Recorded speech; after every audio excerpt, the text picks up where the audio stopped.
Friends, my name is Satyanarayana Gorle. నేను గత 15 సంవత్సరాల నుండి హిస్టరీ సబ్జెక్ట్ని బోధించడం జరుగుతుంది. ఉభయ రాష్ట్రాలలో కూడా ఆల్రెడీగా మన ఎస్ఎండ్ఎస్ పబ్లికేషన్ గురించి మనందరికీ తెలిసినదే.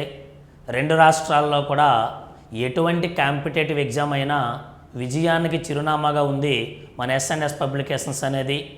ఇటువంటి ఎస్ఎండ్ఎస్ పబ్లికేషన్స్ యాప్ అనేది ఎస్జిటికి సంబంధించి ఆల్రెడీగా నేను వీడియోలు కూడా చేయటం జరిగింది. అది మీరంతా చూసి కామెంట్ల రూపంలో తెలియజేశారు. యాప్ను కూడా చాలామంది డౌన్లోడ్ చేసుకున్నారు. అందరికీ పేరు పేరున ధన్యవాదాలు తెలియజేస్తున్నాం. ముఖ్యంగా ఇప్పుడు మీ ముందుకు రావడానికి కారణం ఏమిటంటే, ఎస్జిటి ఏ విధముగా అయితే విద్యార్థులకు పూర్తి న్యాయం చేసిందో అదే విధముగా స్కూల్ అసిస్టెంట్ కూడా అత్యున్నతమైనటువంటి మంచి నిష్ణాతులైనటువంటి టీచర్లచే మన ఎస్ పబ్లికేషన్ వారు యాజమాన్యం వారు మనకి స్కూల్ అసిస్టెంట్ యాప్లు కూడా దించడం జరుగుతుంది. దానిలో భాగంగా స్కూల్ అసిస్టెంట్ సోషల్కి సంబంధించి మనము ఇప్పుడు మన సబ్జెక్ట్ అయినటువంటి హిస్టరీ బోధించడం జరుగుతుంది. ఆల్రెడీగా ఈ హిస్టరీలో 80% సిలబస్ అనేది కంప్లీట్ అయింది. దీంట్లో భాగంగా రిమైనింగ్ 20% సిలబస్ అనేది మనకు ఉంది. ఈ యాప్ను కూడా మీరు డౌన్లోడ్ చేసుకొని మీకు పూర్తి న్యాయం జరుగుతుంది కాబట్టి అందరూ ఉద్యోగాల్లో విజయం సాధిస్తారని మనసారా కోరుకుంటున్నాం. Welcome to S and S publications. అభ్యర్థులందరి కోరిక మేరకు డిఎస్ఐ స్కూల్ అసిస్టెంట్ మరియు ఎస్సిడి ఆల్ సబ్జెక్ట్స్ పై ఆఫర్స్ వ్యవధి మరో 5 రోజులు పొడిగించడం అయినది. ఈ ఆఫర్స్ కేవలం ఆగస్టు 18 నుండి ఆగస్టు 22, 2020 వరకు మాత్రమే. అభ్యర్థులు ఈ సదవకాశం సద్వినియోగపరుచుకుంటారని ఆశిస్తూ మీ S and S publications. For any other details please contact 8070555577 మరియు 9032064822. ఏపీ టెట్ డిఎస్సి కి సంబంధించిన అన్ని సబ్జెక్ట్స్ యొక్క వీడియోస్ యాప్ లో అప్లోడ్ చేసి ప్రతి నెల కరెంట్ అఫైర్స్ మ్యాగజైన్ ఉచితంగా పీడిఎఫ్ ఫార్మాట్ లో మీకు అందించే ఏకైక publications S and S publications. S and S publications స్వాతంత్ర దినోత్సవ package, English content and methods, Telugu content and methods, try methods, గణితం content, science content, social content and GK. ఈ సబ్జెక్ట్స్ ప్యాకేజ్ కేవలం 1947 రూపాయలు మాత్రమే. ఎస్ఎండ్ఎస్ పబ్లికేషన్స్ వారి TET DSC all subjects package కేవలం 2799 రూపాయలకు మాత్రమే. ఎస్ఎండ్ఎస్ పబ్లికేషన్స్ వారి DSC school assistant packages, social studies, content and methods కేవలం 1947 రూపాయలు మాత్రమే. డిఎస్సి స్కూల్ అసిస్టెంట్ జీవశాస్త్రం, కంటెంట్ అండ్ మెథడ్స్ కేవలం 1947 రూపాయలకు మాత్రమే. డిఎస్సి స్కూల్ అసిస్టెంట్ గణిత శాస్త్రం, కంటెంట్ అండ్ మెథడ్స్ కేవలం 1947 రూపాయలు మాత్రమే. DSC school assistant Telugu content and methods కేవలం 1947 రూపాయలకు మాత్రమే. అంతేకాదండోయ్, వీటన్నిటితో పాటు స్టూడెంట్స్ టెట్ డిఎస్సి అభ్యర్థులకు ప్రతి 15 రోజులకు ఒకసారి మోడల్ గ్రాండ్ టెస్ట్ 150 మార్క్స్ కు ఆన్లైన్ ఎగ్జామ్ కూడా నిర్వహించబడుతుంది. మొదటి 5 విజేతలకు బహుమతులు కూడా అందించబడను. ఈ ఎగ్జామ్స్ సెప్టెంబర్ నుంచి ప్రారంభం.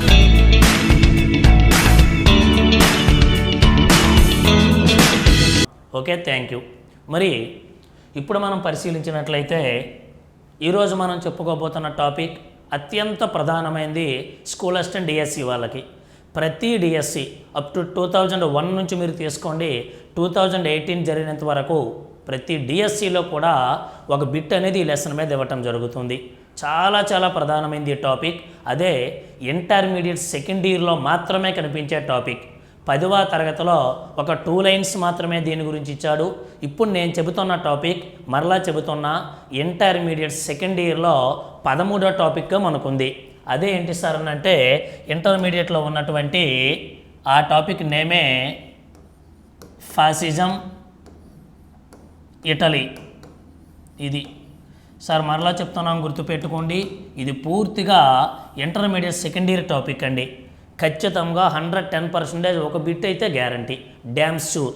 ఇప్పుడు మనకు ప్రధానంగా మనం పరిశీలిస్తే మరి ఇటలీ పరంగా పరిశీలించండి. ఇటలీ అనేది ఈ ఫాసిజం ఎందుకు రూపాంతరం చెందినది, అసలు ఇటలీ పరిస్థితి ఏమిటి అనేది ఇప్పుడు మనం తెలుసుకుందాం. మరి ఇటలీ ప్రధానంగా మనం పరిశీలించినట్లయితే ఇటలీ అనేది మనకి ఏ ఖండంలో కనిపిస్తుంది అంటే యూరప్ ఖండంలో కనిపిస్తుంది.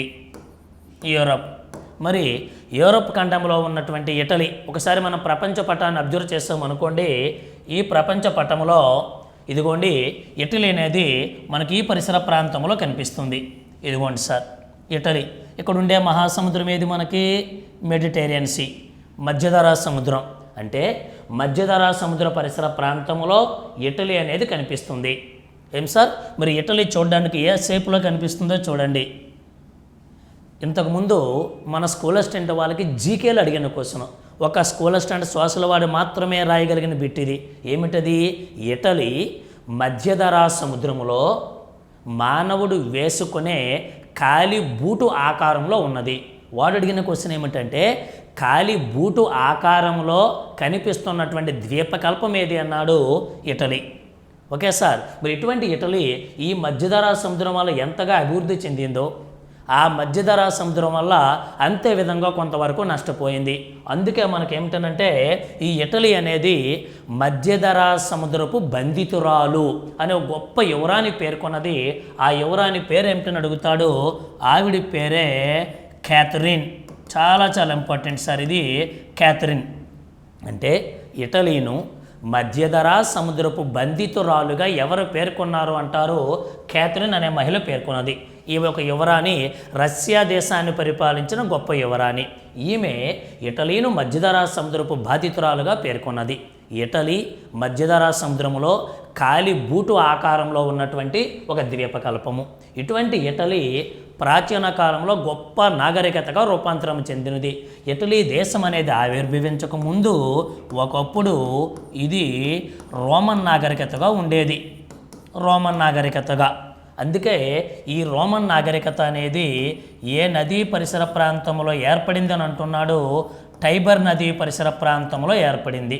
ఇది ఇంటర్మీడియట్ మొదటి తరగతుల్లో భాగంగా మనం ఆడిగా చెప్పుకున్నాం. సో టైబర్ నదీ పరిసర ప్రాంతంలో రోమన్ నాగరికత అనేది మనకు ఏర్పడినది. ఆ తరువాత రూపాంతరం చెందుతూ రాజకీయముగా, ఆర్థికముగా, సామాజికముగా రోమన్ నాగరికత రూపాంతరం చెంది ఇటలీని ఒక దేశం అనేది ఆవిర్భవించింది. అయితే కొన్ని కారణాల వల్ల ఇటలీ అనేక భూభాగాలుగా విభజితమైనది. ఏం సార్, ఏమిటవి? ఇటలీలో ఉన్నటువంటి ప్రధాన భూభాగాలు తీసుకుంటే ఆంబ్రియా, రోమ్, రోమాగ్నా, సార్డీనియా, పీడ్మాంట్, వెనీసియా, లంబార్డీ, ఫార్మా, మోడినా, టొస్కనీ ఇలాంటి అనేక రాజ్యాలుగా విభజితమైనది. ఆ రాజ్యాలన్నింటినీ కలిపి చివరికి కొంతమంది వ్యక్తులు ఇటలీ దేశానికి సంబంధించి ఒక ఏకీకరణ కూడా చేయటం జరిగింది. ఏకీకరణ అంటే ఇటలీ ఏకీకరణ అనేది 1870 నాటికి పూర్తయింది. 1870 ఇది ఆల్రెడీగా మనకి ఇంటర్మీడియట్లో భాగంగా మనం చెప్పుకున్నాం. 1870 నాటికి ఇటలీ ఏకీకరణను ఒక 4 వ్యక్తులు పూర్తి చేశారు. జోసెఫ్ మజ్జిని, గారిబాల్డి, కౌంట్ కామిల్లో కవూర్, రెండవ విక్టర్ ఇమ్మాన్యుయేల్. ఈ 4 కూడా ఇటలీ ఏకీకరణను 1870 నాటికి సాధించారు. అయితే ఇటలీ ఏ రోజైతే ఏకీకరణ సాధించిందో, ఆర్థిక పరముగా, సామాజిక పరముగా ఒక దేశముగా రూపాంతరము చెందినదో, ఇటలీ తన దేశం యొక్క ఆంతరంగిక విధానంలో దృష్టి పెట్టింది. అంటే తమ దేశాన్ని ప్రపంచంలో అగ్రగామి దేశంగా చేయాలనే ఉద్దేశంతో ఎప్పుడైతే మనకు చేసిందో, ఈ ఇటలీ ప్రధానంగా మనం పరిశీలించినట్లయితే ఏ రోజైతే ఇటలీ అనేది అగ్రగామి దేశముగా తయారైందో, ఓకే సార్, ఇటలీ ఏ రోజైతే అగ్రగామి దేశముగా తయారైనదో ఇటలీలో ఉన్నటువంటి చక్రవర్తులు కానీ ప్రధానమంత్రులు కానీ ఒక నూతన విదేశాంగ విధానాన్ని అవలంబించారు. గత కాంపిటేటివ్లు అడిగిన బిట్టు ఇటలీ యొక్క విదేశాంగ విధానం అంటే 1870 నుండి ఇటలీ దేశం ఏ రోజైతే ఏకీకరణ సాధించిందో ఆ రోజు నుండి up to first world war, మొదటి ప్రపంచ యుద్ధము ప్రారంభమైనంత వరకు 1914 వరకు ఇటలీ అనుసరించినటువంటి విధానం పేరే జాకాల్ విధానము అని అంటాడు. జాకాల్ విధానము గుర్తుపెట్టుకోండి సార్. ఇటలీ యొక్క విదేశాంగ విధానం పేరేమిటి అంటాడు? జాకాల్ విధానము. ఇంతకుముందు కాంపిటేటివ్లు అడిగిన క్వశ్చను జాకాల్ అనే విదేశాంగ విధానాన్ని ప్రవేశపెట్టిన దేశమేది అన్నాడు. ఇటలీ. ఏంది సార్ ఈ జాకాల్ విధానం అంటే? ఎంత నుంచి ఎంతవరకు? 1870 నుంచి 1914 వరకు. ఏంది జాకాల్ విధానం? చూడండి, ఇటలీ చక్రవర్తులు, ఇటలీ ప్రధానమంత్రి ఎంత తెలివైన వారో. ప్రపంచంలో ఏ దేశమైతే బలవంతముగా ఆర్థికపరముగా సైనిక పాటవముగా శక్తివంతమైన దేశం ఉందో ఆ దేశానికి వీళ్ళు సమర్థించేవారు. అంటే బలవంతమైన దేశాలకు ఆర్థికపరముగా బాగా అభివృద్ధి చెందిన దేశాలకు వీళ్ళు తమ యొక్క మద్దతును ప్రకటించేవారు. ఏ రోజైతే మద్దతు ప్రకటించారో ఆర్థికపరంగా అభివృద్ధి చెందిన ఉన్న దేశాలుగా అటువంటి దేశాలు, సైనిక పరంగా అభివృద్ధి చెంది ఉన్న దేశాలుగా అటువంటి దేశాలు యుద్ధాల్లో విజయం సాధించేవి. మరి వీళ్ళు కూడా వాళ్ళకి సపోర్ట్ చేశారు కాబట్టి ఆ తర్వాత జరిగిన ఒప్పందాల వలన కానీ తర్వాత జరిగినటువంటి సందుల వల్ల కానీ ఎంతో కొంత బహుమతులు వస్తే ఇట్లీ కూడా కొంత ఇచ్చేవారు. ఆ విధంగా వీళ్ళు అభివృద్ధి చెందేవారు. అంటే ఆర్థిక పరముగా అభివృద్ధి చెందినటువంటి బలవంతమైన దేశాలకు సహకరించే విదేశాంగ విధానాన్ని జాకాల్ విధానముగా మనం పిలవటం జరుగుతుంది. ఇది ఎంతవరకు ఇటలీ కొనసాగించిందంటే 1914 వరకు కొనసాగించింది. ఆ తర్వాత మొదటి ప్రపంచ యుద్ధం జరిగింది. ఇక్కడ మీరు పరిశీలించండి, ఈ విధానంలో భాగముగానే కొన్ని సంఘటనలు కూడా జరిగినవి మనకి. మోస్ట్ ఇంపార్టెంట్, ఇంతకుముందు అడిగిన క్వశ్చన్ ఇది. ఇంతకుముందు డిఎస్సిలో ఈ పాయింట్ కూడా మనకు అడగడం జరిగింది. ఏంటది? జాకాల్ విధానంలో భాగముగా 1882 నాటికి, ఇంతకుముందు ఈరు అడిగాడు సార్, 1882 నాటికి ఇటలీ ఒక కూటమిలో చేరింది. ఆ కూటమి పేరే త్రైపాక్షిక కూటమి. సార్ చాలా చాలా ఇంపార్టెంట్ సార్. 1882 నాటికి ఇటలీ దేశం అనేది త్రైపాక్షిక కూటమిలో ఒక సభ్య దేశముగా చేరినది. అంటే అప్పటికే 2 దేశాలు ఉన్నాయి, 3వ దేశంగా ఇటలీ చేరింది. 2 బిట్లు ఇవి. అంటే త్రైపాక్షిక కూటమిగా ఏ సంవత్సరం నాటికి మారిందంటే 1882. అలా కాకుండా త్రైపాక్షిక కూటమిలో లేని దేశం ఏది అంటాడు. ముందు ఉన్నవి తెలియాలిగా. ఆల్రెడీగా 2 దేశాలు ఉన్నాయి. ఆ 2 దేశాలకి 3వ దేశముగా ఇటలీ చేరడంతో ఇది త్రైపాక్షిక కూటమిగా రూపాంతరం చెందినది. ఏమిటి సార్ 2 దేశాలు అంటే? ఒకటి జర్మనీ, రెండవది ఆస్ట్రియా హంగేరీ. ఇవేవి 2 దేశాలు అనుకున్నారు, ఒకటే దేశం ఇది ఆస్ట్రియా హంగేరీ. ఒకప్పుడు ఈ 2 ఒకదే దేశముగా ఉండేవి. ఆఫ్టర్ ఫస్ట్ వరల్డ్ వార్ కొన్ని కారణాల వల్ల 2 దేశాలుగా రూపాంతరం చెందింది. అది తర్వాత మాట్లాడుకుందాం మనం. జర్మనీ, ఆస్ట్రియా హంగేరీలతో ఇటలీ చేరడంతో ఇది త్రైపాక్షిక కూటమిగా మారినది. అప్పటికి మొదటి ప్రపంచ యుద్ధమైనంత వరకు ప్రపంచాన్ని శాసిస్తున్న దేశం జర్మనీ. అందుకు జర్మనీ దేశంతో ఇది కలవటం జరిగింది. అదే విధముగా మనం పరిశీలిస్తే మరికొన్ని సంవత్సరములు పోయిన తర్వాత 1887 నాటికి ఇది ఏ దేశంతో మరలా కలవడం ప్రారంభించిందంటే ఇంగ్లాండ్. చూడండి, తనకు అనుకూలంగా మార్చుకోవటమే ఊసరవెల్లి టైపు. అంటే ఆర్థిక పరముగా అభివృద్ధి చెందిన దేశాలతో కలిసిపోవటము. వాళ్ళు విజయం సాధిస్తే ఎంతో కొంత బహుమతులు వీళ్ళకి తీసుకోవటము. 1887లో ఇంగ్లాండ్తో కూడా స్నేహ సంబంధాలు కొనసాగించింది. అదే విధముగా మనం పరిశీలించినట్లయితే 1902 నాటికి ఫ్రాన్స్ దేశంతో కూడా ఈ ఇటలీ అనేది స్నేహ సంబంధాలు కొనసాగించింది. ఇవన్నీ ఏ విధానంలో భాగముగా? జాకాల్ విధానంలో భాగముగా. చివరికి జర్మనీతో ఒకప్పుడు మిత్ర దేశంగా ఉన్న ఈ ఇటలీ, ఆస్ట్రియా హంగేరీతో ఒకప్పుడు మిత్ర దేశంగా ఉన్న ఈ ఇటలీ వీళ్ళతోనూ కొన్ని అంతర్గత కారణాల వల్ల స్నేహము చేసి మొదటి ప్రపంచ యుద్ధంలో పాల్గొన్నది సార్. అంటే ఇటలీ మొదటి ప్రపంచ యుద్ధంలో మనకు పాల్గొన్నది. మొదటి ప్రపంచ యుద్ధంలో పాల్గొని చివరికి మనకి విజయం సాధించింది. విజయం సాధించినప్పటికీ మిగతా మిత్ర దేశాలకు వచ్చినటువంటి బహుమతులు అనేవి ఇటలీ దేశానికి రాలా. ఎందుకు? మనకు మొదటి ప్రపంచ యుద్ధం అనేది 1914లో ప్రారంభమైనది, 1918లో అంతమైనది. 1914 జూలై 28 నుండి 1918 నవంబర్ 11 వరకు ఈ మొదటి ప్రపంచ యుద్ధం జరిగింది. మరి ఈ మొదటి ప్రపంచ యుద్ధంలో ఇటలీ అనేది ఏ రాజ్యాల తరఫున పాల్గొన్నది అంటే మిత్ర రాజ్యాల తరఫున పాల్గొన్నది. విజయం సాధించాయి. కానీ అనుకున్నన్ని బహుమతులు అయితే ఈ దేశానికి రాలా. అరే, ఇంగ్లాండ్ చాలా ఎక్కువగా బహుమతులు పొందినదే, మిగతా ఫ్రాన్స్ అనేది చాలా ఎక్కువగా బహుమతులు పొందినదే. కానీ ఆర్థిక పరముగా ఇటలీకు మాత్రమో అనుకున్నంత బహుమతులు రాలా. దీనితో ఇటలీలో ఉన్నటువంటి ప్రజలు కానీ కొన్ని పొలిటికల్ పార్టీస్ కానీ చాలా ఇబ్బంది పడ్డారు. ఆ ఇబ్బందుల నుంచి నూతనముగా అవతరించిన ఒక నూతన రాజకీయ పార్టీయే మన ఫాసిజం. అంటే డైరెక్ట్ పాయింట్ సార్. ఫాసిజం అనేది మీరు గ్రహించండి. ఈ ఫాసిజం అనేది ఫాసిజం అనే ఒక నూతన పొలిటికల్ పార్టీ మొదటి ప్రపంచ యుద్ధములో ఇటలీలో ఉన్నటువంటి ఆంతరంగిక ఆర్థిక రాజకీయ సామాజిక పరిస్థితులను ఆదర్శముగా తీసుకొని వాటిని ఆసరాగా తీసుకొని ఫాసిజం అనే నూతన రాజకీయ పార్టీ అవతరించింది. మరి ఇక్కడ మీరు ప్రధానంగా పరిశీలించండి. మొదటి ప్రపంచ యుద్ధంలో ఇటలీ పాల్గొన్నది, కానీ అనుకున్న బహుమతులు రాలా. అరే సార్, మొదటి ప్రపంచ యుద్ధంలో 6 లక్షల మంది ఇటలీ సైనికులు చనిపోయారు. కనీసం వాళ్ళందరి గురించి ఎవరూ పట్టించుకోవాలా. మొదటి ప్రపంచ యుద్ధంలో ఇటలీ యొక్క ఖజానా పూర్తిగా ఖాళీ అయిపోయినది. ఆర్థిక భారముగా రుణభారం పెరిగిపోయినది, నిరుద్యోగం పెరిగినది, ద్రవ్యోల్బణం ఒకవైపు, ఆర్థిక మంచం ఒకవైపు, చాలా ఇబ్బందులు ఎదుర్కొంటున్నాయి.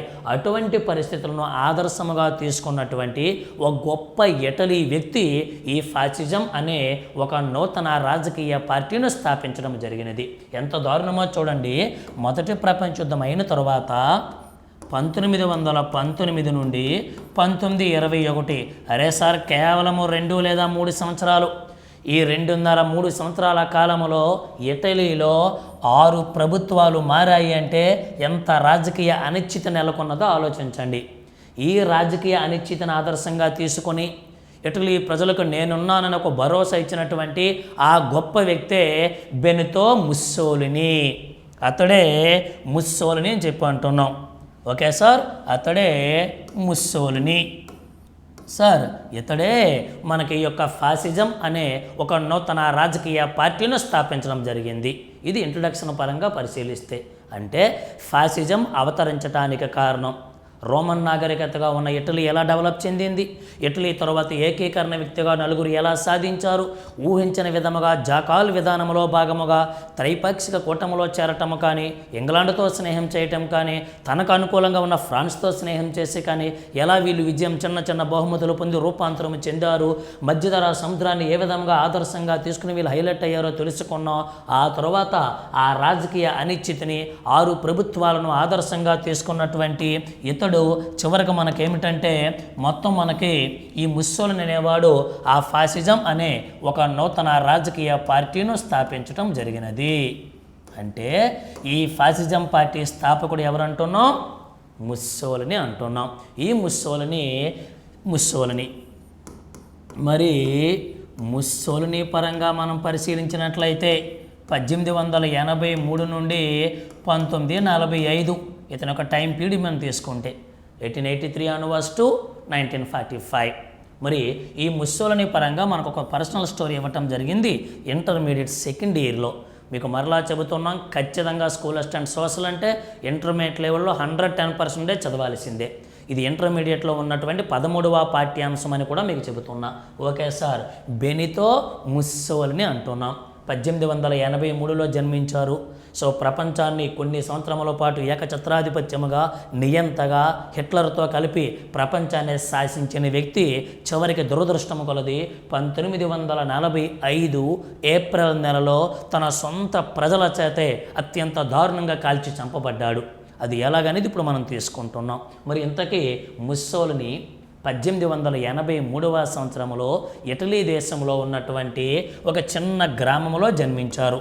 ఆ గ్రామం పేరే ఫ్లోరీ. సో ముస్సోలినీ 1883వ సంవత్సరంలో ఫ్లోరీ అనే గ్రామంలో ఒక కమ్మరి కుటుంబంలో జన్మించాడు. కమ్మరి కుటుంబంలో జన్మించటం జరిగినది. ఓకే సార్, ఇతని తండ్రి కమ్మరి కులానికి చెందినవారు. ఇతడి తల్లి ఒక పాఠశాల ఉపాధ్యాయురాలు, అంటే ఒక టీచర్ అన్నమాట. ఏ రోజైతే టీచర్గా ఉందో తల్లి ఏమనుకున్నదంటే తా కొడుకును కూడా తనలాగే ఉపాధ్యాయురాలుగా చేద్దామనుకుంది. తల్లి ఏమో ఉపాధ్యాయురాలు, తండ్రి ఏమో కమ్మరి కుటుంబానికి చెందినవాడైనప్పటికీ సామ్యవాద భావాలు ఎక్కువగా ఉన్నాయి కాబట్టి ఇతని తల్లిదండ్రులు ఒక సామ్యవాది అనేటువంటి గొప్ప విప్లవ వ్యక్తి పేరు పెట్టారు. సో ఇతని యొక్క పేరు ఏం పేరునంటే ఇతని తల్లిదండ్రులు పెట్టిన పేరు ఏమిటి అంటాడు? జెనిటో బెరీజ్. ఇదే సార్ కొన్ని పుస్తకాల్లో బెనిటో జెరీజ్ అంటున్నాడు. ఇంతకుముందు యూపీఎస్సీ వాడికి అనేటువంటి క్వశ్చన్ ఏమిటది? ఇతడి యొక్క అసలు పేరు ఏమిటి అన్నాడు. ఓకే సార్, ముస్సోలినీ యొక్క అసలు పేరు బెనిటో జెరీజ్ అని చెప్పి అంటున్నాం. ఇతను కమ్మరి కుటుంబంలో జన్మించాడు. మరి ఇతను తల్లి యొక్క కోరిక మేరకు ఇతడు కొంతకాలం పాటు ఉపాధ్యాయుడిగా పనిచేశాడు. కానీ సాటిస్ఫై కాల. చివరికి తన తండ్రి యొక్క ఆదర్శం మేరకు తన యొక్క తండ్రి చెప్పిన దాని ప్రకారము కమ్మర పని కూడా చేశాడు. సాటిస్ఫై కాల. తర్వాత కొంతకాలం పాటు తాపీ పని చేశాడు. అయినా సాటిస్ఫై కాల. అరే ఇలా ఎందుకని చెప్పి తాను ఏదో సాధించాలనే ఆలోచనతో ఉన్నాడు కాబట్టి చివరికి ఒక దేశానికి వలసపోవటం జరిగింది. ఏ దేశానికి వలసపోయాడంటే స్విట్జర్లాండ్ దేశానికి వలసపోవటం జరిగింది. స్విట్జర్లాండ్. ఓకే సార్, ఏ రోజైతే స్విట్జర్లాండ్ దేశానికి వలసపోయాడో, స్విట్జర్లాండ్ దేశాలకు వలసపోయిన తర్వాత అప్పుడు ఇతని వయసు కేవలం 19 సంవత్సరాలు మాత్రమే. 19 సంవత్సరాల కాలంలో ఇటలీ దేశాన్ని, తను పుట్టినటువంటి ఫ్లోరి అనే గ్రామాన్ని వదిలివేసి స్విట్జర్లాండ్ దేశానికి వలసపోయాడు. స్విట్జర్లాండ్ దేశానికి వలసపోయిన తర్వాత అక్కడికి వెళ్ళి గొప్ప గొప్ప గ్రంథాలు చదివాడు. ఏమిటి సార్ ఆ గొప్ప గొప్ప గ్రంథాలని పరంగా మనం పరిశీలించినట్లయితే ప్రధానంగా గొప్ప గొప్ప గ్రంథాలన్నీ చదివాడు. దాంట్లో మాకియావెల్లి రచించినటువంటి గ్రంథాలు కొన్ని ఉన్నాయి. మాకియావెల్లి గొప్ప వ్యక్తి, తెలుసు మనకి. మాకియావెల్లి రచించిన గ్రంథాలు చదివేయడం మనవాడు. అదే విధముగా స్కోపెన్హోవర్ సార్, చాలా చాలా జాగ్రత్త సార్ ఇవి. స్కోపెన్హోవర్ ఇతడు రచించినటువంటి కొన్ని గ్రంథాలు కూడా మనవాడు చదవటం జరిగింది. ఆ గ్రంథాలు చదివి ఆ గ్రంథాల్లో ఉన్నట్టు ముఖ్యాంశాలు దృష్టిలో పెట్టుకుని తాను ఒక విప్లవాదిగా మారిపోయాడు. ఏ రోజైతే విప్లవాదిగా మారాడో, విప్లవవాద భావాలు తనకు ఎక్కువగా వచ్చినవో ఈ విషయం తెలుసుకున్న స్విట్జర్లాండ్ ప్రభుత్వం ఇతడిని అరే నువ్వు మా దేశం నుంచి పోరా అని చెప్పి ముస్సోలినీని తన దేశం నుంచి, స్విట్జర్లాండ్ దేశం నుంచి వెలివేయటం జరిగింది. దేశ బహిష్కరణ శిక్ష విధించారు. ఎప్పుడు బహిష్కరణ శిక్ష విధించారంటే 1904లో. ఏ రోజైతే 1904లో స్విట్జర్లాండ్ ప్రభుత్వం విప్లవవాద భావాలు ఇతనికి ఎక్కువగా ఉన్నాయని, మాకియావెల్లి గ్రంథాలు చదివి, స్కోపెన్హోవర్ యొక్క గ్రంథాలు చదివి ఇతను విప్లవవాదిగా రూపాంతరం చెందుతున్నాడని నమ్మాయో స్విట్జర్లాండ్ ప్రభుత్వం ఇతనికి దేశ బహిష్కరణ శిక్ష విధించింది. చివరికి స్విట్జర్లాండ్ నుంచి ఇతడు ఏ దేశానికి వలసపోయాడంటే ఆస్ట్రియా దేశానికి వలసపోయాడు. ఆస్ట్రియా. ఈ ఆస్ట్రియా దేశంలో కూడా 1.5 నుంచి 2 సంవత్సరముల పాటు ఉన్నాడు. అయినా సాటిస్ఫై కాల. అరే మన సొంత దేశానికి పోదామని చెప్పి చివరికి తన సొంత దేశమైనటువంటి ఇటలీ దేశానికి వచ్చేసాడు.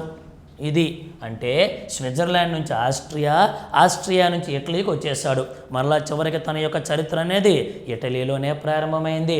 ఏ రోజైతే ఇటలీ దేశానికి మనవాడు రావటం జరిగిందో, ఇటలీ దేశానికి వచ్చిన వెంటనే అప్పటికే ఏదో ఒక వార్తాపత్రికలో ఒక సంపాదకుడిగా జాయిన్ అవుదామని, విప్లవ భావాలు ఉన్నాయి కదా అని చెప్పి అనుకున్నాడు. చివరికి ఇతడు ఒక వార్తాపత్రికలో మనవాడు సంపాదకత్వం వహించటం జరిగింది. ఏమిటా వార్తాపత్రిక అంటే అవంతి. గుర్తుపెట్టుకోండి, మనవాడు ఏ వార్తాపత్రికలో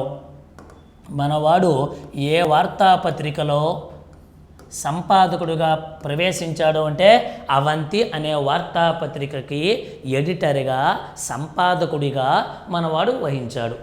ఏ రోజైతే అవంతి పత్రికకు సంపాదకత్వం వహించాడో ముస్సోలిని, అవంతి పత్రికలో సైనికవాదాన్ని విమర్శించేవాడు, మతాన్ని విమర్శించేవాడు, దేశం అంటే ఏమిటి, దేశం యొక్క గొప్పతనం ఏమిటి, ఇవన్నీ కూడా తన పత్రికలో, అవంతి పత్రికలో తెలియజేసేవాడు.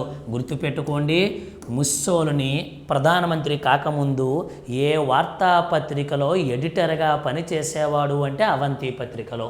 ఏ రోజైతే ముస్సోలిని అవంతి పత్రికలో ఎడిటర్గా పనిచేశాడో, తన యొక్క భావాలు తెలియజేశాడో, అదే కాలంలో ఇతని యొక్క భావాలు నచ్చక మనవాడు అంటే విప్లవవాద భావాలు ఎక్కువగా చూపిస్తున్నాడు కదా అని చెప్పి ఇంతకీ ఈ పత్రిక ఒక రాజకీయ పార్టీది. ఈ పత్రిక ఏ రాజకీయ పార్టీది అంటే ఇటాలియన్ సోషలిస్ట్ పార్టీ అని ఒక రాజకీయ పార్టీ ఉంది. ఆ రాజకీయ పార్టీకి చెందినటువంటి పత్రికే అవంతి పత్రికలో ఏ రోజైతే మనవాడు ప్రవేశించాడో ఎడిటర్గా, సంపాదకుడిగా తన భావాలు తెలియజేశాడో, ఇది నచ్చినటువంటి అప్పటి ఇటలీ రాజు మనవాడికి 5 నెలల పాటు కారాగార శిక్ష విధించాడు. ఇంతకుముందు స్విట్జర్లాండ్ ప్రభుత్వం ఏమో దేశ బహిష్కరణ, విప్లవవాద భావాలు ఉన్నాయని, అవంతి పత్రికలో విప్లవాల గురించి, సైనిక కూటముల గురించి మాట్లాడుతున్నాడని చెప్పి, అరే పత్రికలు ఎలా అయితే ప్రజలంతా ఎక్కువగా రాచరిక ప్రభుత్వాన్ని విమర్శిస్తారని భయపడినటువంటి అప్పటి రాజు ఇతడిని 5 నెలల పాటు దేశ బహిష్కరణ శిక్ష విధించడం జరిగింది. ఏ రోజైతే దేశ బహిష్కరణ శిక్ష విధించాడో, బహిష్కరణ కంప్లీట్ అయిన తర్వాత ఇంకేదో పత్రికలో నేనెందుకు పని చేయడమని తానే సొంతంగా ఒక నూతన వార్తా పత్రికను స్థాపించాడు సార్ ముస్సోలిని. అవంతి పత్రిక అతను స్థాపించింది కాదు, గుర్తుపెట్టుకోవాలి. వేరొక రాజకీయ పార్టీ యొక్క వార్తాపత్రిక. తానే సొంతంగా ఒక పత్రికను స్థాపించాలనే లక్ష్యంతో ఒక నూతన వార్తా పత్రికను స్థాపించాడు ముస్సోలిని. ఇతడు స్థాపించినటువంటి ఆ వార్తాపత్రిక పేరే ఇల్ పపాలో డి ఇటాలియా. ఇతను స్థాపించినటువంటి ఒక నూతన వార్తాపత్రిక పేరే డి ఇటాలియా. ఇగోండి సార్, ఇతను స్థాపించినటువంటి ఒక వార్తాపత్రిక పేరే ఇల్ పపాలో డి ఇటాలియా. ఇల్ పపాలో డి ఇటాలియా, ఇది ఇతను నూతనంగా స్థాపించినటువంటి వార్తాపత్రిక పేరు ఇల్ పపాలో డి ఇటాలియా. ఇది ముస్సోలిని యొక్క సొంత వార్తాపత్రిక పేరు. నేను ప్రధానమంత్రి అయినట్లయితే ఎటువంటి కార్యకలాపాలు చేస్తా? మొదటి ప్రపంచ యుద్ధంలో ఇటలీ ఆర్థిక పరముగా రూపాంతరం పూర్తిగా నాశనమైనదే, లోటు బడ్జెట్ జరిగినదే, నిరుద్యోగం పెరిగిపోయినదే, ద్రవ్యోల్బణము, ఆర్థిక మాంద్యాలు దారుణంగా ఉన్నవే, 6 లక్షల కుటుంబాలు నాశనమైనవే. వాళ్ళందరినీ నేను ఏ విధముగా బాగు చేస్తా? మీరు నన్ను కానీ ప్రధానమంత్రిగా గెలిపించినట్లయితే ప్రపంచంలో ఇటలీ దేశాన్ని ఏ విధముగా ఆర్థిక పరముగా రూపాంతరం చెందిస్తాను అంటూ తనకు తెలిసినటువంటి కొన్ని వ్యాసాలు కూడా రాసేవాడు తన సొంత వార్తాపత్రికలో. ఏ రోజైతే వార్తాపత్రికలో వ్యాసాలు రాశాడో ఇలాంటివి నమ్మినటువంటి ఇటలీ ప్రజలు మనవాన్ని పూర్తిగా నమ్మి ఒక గొప్ప ప్రధానమంత్రి పదవిని కూడా అప్పచెప్పడం జరిగింది. ఆ ప్రధానమంత్రి పదవి రావటానికి కారణముగా ఒక పత్రిక ఎంత గొప్పదో అదే విధముగా ఆ ప్రధానమంత్రి పదవిలోనే అత్యంత ప్రధానమైనది మన యొక్క రాజకీయ పార్టీ కూడా, అదే ఫాసిజం. ఇది ప్రధానంగా మనం పరిశీలించినట్లయితే ముస్సోలిని ఏ రోజైతే ముస్సోలిని తన వార్తాపత్రికను స్థాపించాడో చివరికి ఒక నూతన రాజకీయ పార్టీని కూడా స్థాపించాడు. ఆ పార్టీ పేరే ఫాసిజం. ఈ రాజకీయ పార్టీని 1919 మార్చ్ 23వ తేదీన ఇటలీలో ఉన్నటువంటి మిలాన్ అనే నగరంలో స్థాపించాడు. ఏం సార్ ఓకేనా? 1919 మార్చి 23వ తేదీన ఇటలీలో మిలాన్ అనే నగరములో ముస్సోలిని స్థాపించిన నూతన రాజకీయ పార్టీ పేరే ఫాసిజం. ఇంతకీ ఫాసిజం అంటే అర్థం ఏమిటి అంటాడు. ఫాసిజం అంటే అర్థం ఏమిటనంటే ఇక్కడ మీరు పరిశీలించండి. ఫాసిజం అనేది మనకి ఫాసియో అనే ఒక రోమన్ పదం నుంచి వచ్చినది. ఫాసియో అనే ఒక రోమన్ పదం నుంచి వచ్చినది. ఇంతకుముందు అడిగిన డిఎస్సి బిట్ ఇది కూడా మీకు మరలా చెబుతున్నా, ప్రతి డిఎస్సికి ఒక బిట్ అయితే ఖచ్చితంగా అడుగుతున్నాడు. ఫాసిజం అనే పదము ఫాసియో అనే రోమన్ పదం నుంచి వచ్చినది. ఒకవేళ రేపు ఆప్షన్లో వాడు రోమన్ పదం ఇస్తే రోమన్ పదం రాయండి, ఒకవేళ రోమన్ పదం ఇవ్వకపోతే ఇటాలియన్ పదం అని రాయండి సార్. ఇంటర్మీడియట్లో ఇచ్చినటువంటి పదం అయితే ఇటాలియన్. వాడు ఇచ్చే ఆప్షన్ బట్టి మనకున్న కామన్ సెన్స్ బట్టి మనం రాయాల్సి ఉంటుంది. ఫాసిజం అనే పదము ఫాసియో అనే రోమన్ పదం నుంచి వచ్చినది.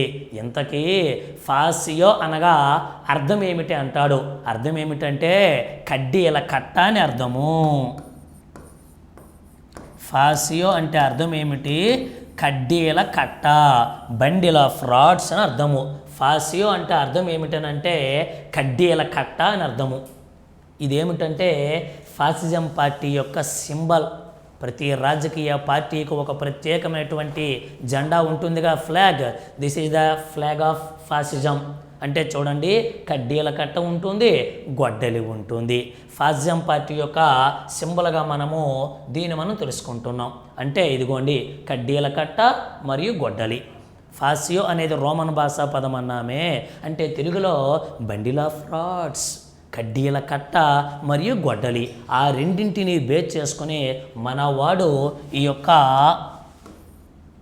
ఈ రాజకీయ పార్టీని స్థాపించాడు. ఫాసియో అంటే అర్థం ఏం చెప్పుకున్నాం? ఫాసియో అంటే కడ్డీల కట్ట అని అర్థం అని చెప్పుకున్నాం. మరి మీరు గ్రహించండి, ఇక్కడ మనవాడు రాజకీయ పార్టీ యొక్క సింబల్గా రెండింటిని పెట్టుకున్నాడు సార్. ఒకటి కడ్డీల కట్ట కనిపిస్తుంది కదా సార్, బండిల్ ఆఫ్ రాడ్స్, గొడ్డలి. ఎందుకో తెలుసా? ప్రాచీన రోమన్లో ఒక వింత ఆచారం ఉండేది. టైబర్ నది పరిసర ప్రాంతంలో ఏర్పడినటువంటి రోమన్ నాగరికత దగ్గర నుంచి మనం పరిశీలిస్తే, ఆ Joseph Mazzini, గారిబాల్డి, Count Camillo Kaur, రెండవ విక్టర్ ఎమాన్యుయల్ చేత ఇటలీ రూపాంతరం చెందిన దగ్గర నుంచి మనం పరిశీలిస్తే, ఇటలీలో ఉన్న ఒక ఆచారం ఏమిటనంటే, సో ఎవరైనా ఇంటికి పోయేటప్పుడు కట్టెల మోపును గొడ్డలని పట్టుకుపోయేవారంట. ముందుగా కట్టెల మోపును చూపిస్తారు. ఎందుకు? ఐకమత్యానికి చిహ్నమండి, యూనిటీ. కడ్డీల కట్ట అనేది ఐకమత్యానికి చిహ్నము. అరే మనకు తెలుసు కదా సార్, ఒక స్టిక్ లాంటిది అయితే మనం ఎరపవచ్చు, ఒకేసారి 20-30 స్టిక్స్ ఉంటే మనం కష్టం ఎరపడం. అంటే మనందరం కలిసి ఉందాము, మనమంతా ఒకటే, ఎటులే అంటే ఒక ఐక్యత అనేది ప్రజలకు తెలియజేయడానికి వీలుగా ఈ యొక్క కడ్డీల కట్ట అనే పేరుతో దీన్ని ప్రవేశపెట్టాడు. గొడ్డలి అధికారానికి చిహ్నము. ముందు ఫ్రెండ్స్గా ఉందా, ఒప్పుకోపోతే చూపిద్దాం ఇది. సో కడ్డీల కట్ట ఐకమత్యానికి చిహ్నము, గొడ్డలి అనేది అధికారానికి చిహ్నము. ఈ ఉద్దేశంతో మనవాడు బండిల్ ఆఫ్ రాడ్స్ని, గొడ్డలని దృష్టిలో పెట్టుకొని ఈ యొక్క రాజకీయ పార్టీని స్థాపించాడు. మరి ఈ రాజకీయ పార్టీలో చేరిన ప్రతి వ్యక్తి ఖచ్చితంగా తప్పనిసరిగా బ్లాక్ షర్ట్స్నే ధరించాలి. బ్లాక్ షర్ట్స్, నల్ల చొక్కాలు. అరే ఇంతకుముందు నెంబర్ ఆఫ్ టైమ్స్ అడిగాడు, not only DS, any competitive in. So సంబంధించి నల్ల చొక్కాలు, బ్లాక్ షర్ట్స్ ఎవరి యొక్క అనుచరులు? బెనితో ముస్సోలిని యొక్క అనుచరులు. అడిగా గత వీడియోలో మనం చెప్పుకున్నాం. సో బ్లాక్ షర్ట్స్ ఉన్నాయి, రెడ్ షర్ట్స్ ఉన్నాయి, బ్రౌన్ షర్ట్స్ ఉన్నాయి, వైట్ షర్ట్స్ ఉన్నాయి. ఎవరి యొక్క అనుచరులు ఏమిటి అది ఎలాగో మనం మాట్లాడుకుందాం. బ్లాక్ షర్ట్స్ అనేది ఎవరి యొక్క అనుచరులకు పేరు? ముస్సోలిని. అతని యొక్క రాజకీయ పార్టీ పేరు ఏం పేరు చెప్పుకున్నాం సార్? ఫాసిజం. ఎప్పుడు స్థాపించాం? 1919 మార్చి 23. కొన్నింటికి మాత్రం ఇయర్స్ ఖచ్చితంగా గుర్తుపెట్టుకోండి, కొన్నింటికి నెలల వరకు వెళ్తే చాలు. మరి ఈ ఫాసిజం పార్టీలో ఎవడబడితే వాడు చేరిపోతానంటే ఒప్పుకునేవాడు కాదు ముస్సోలిని. ఇప్పుడు పార్టీలు మారుస్తానంటే జరగదేడా? ఏందో తెలుసు కదా సార్, ఫాసిజం పార్టీలో వెళ్ళాలి అంటే, నల్ల చొక్కాలు ధరించాలి అంటే మనవాడు ఒక మాట చెప్పేవాడు. ఏమనేవాడు తెలుసా? ఎవరైతే తన శరీరాన్ని, తన ఆత్మను, ఇటలీ దేశాన్ని ముస్సోలినీకి అర్పిస్తారో వాళ్ళు మాత్రమే నా రాజకీయ పార్టీలో చేరండి, వాళ్ళు మాత్రమే నా నల్ల చొక్కాలు ధరించండి అనేవాడు. అంటే మీరు ధరించారంటే చనిపోయినా పర్వాలేదు అని ఫిక్స్ అయ్యారండ్రా బాబు అని చెప్పడం అర్థమవుతుందిగా. ఎవరైతే ఇటలీ దేశాన్ని, తన శరీరాన్ని, తన ఆత్మను ముస్సోలినీకి అర్పిస్తారో వారు మాత్రమే నల్ల చొక్కాలు ధరించడానికి అర్హులు అని చెప్పడం జరిగింది మనకు ముస్సోలిని. ఓకే సార్, గుర్తుపెట్టుకోండి. ఇది ప్రధానంగా మనం ముస్సోలిని తీసుకుంటే. అయితే ఇటువంటి ఫాసిజం సంబంధించి కొన్ని సిద్ధాంతాలు కూడా ఉన్నాయి సార్. ఫాసిజం సిద్ధాంతాలు ఏమిటి సార్? మరి ఫాసిజం సిద్ధాంతాలు అంటే, ఈ సిద్ధాంతాల మీద ఇంతకుముందు డిఎస్సిలో 2 బిట్లు వచ్చినవి సార్. ఫాసియో అనేది ఏ భాషా పదం అడిగాడు, ఇప్పుడు మనం చెప్పుకున్న స్టేట్మెంట్ ఏది అన్నాడు, లేకపోతే జాకాల్ విధానం ఏ దేశానికి చెందినది అన్నాడు. గత కాంపిటేటివ్లు అడిగిన బిట్లు, అందుకే అంత ఇంపార్టెంట్ అని చెబుతున్నా. ఏమిటి ఫాసిజంకు సిద్ధాంతాలంటే?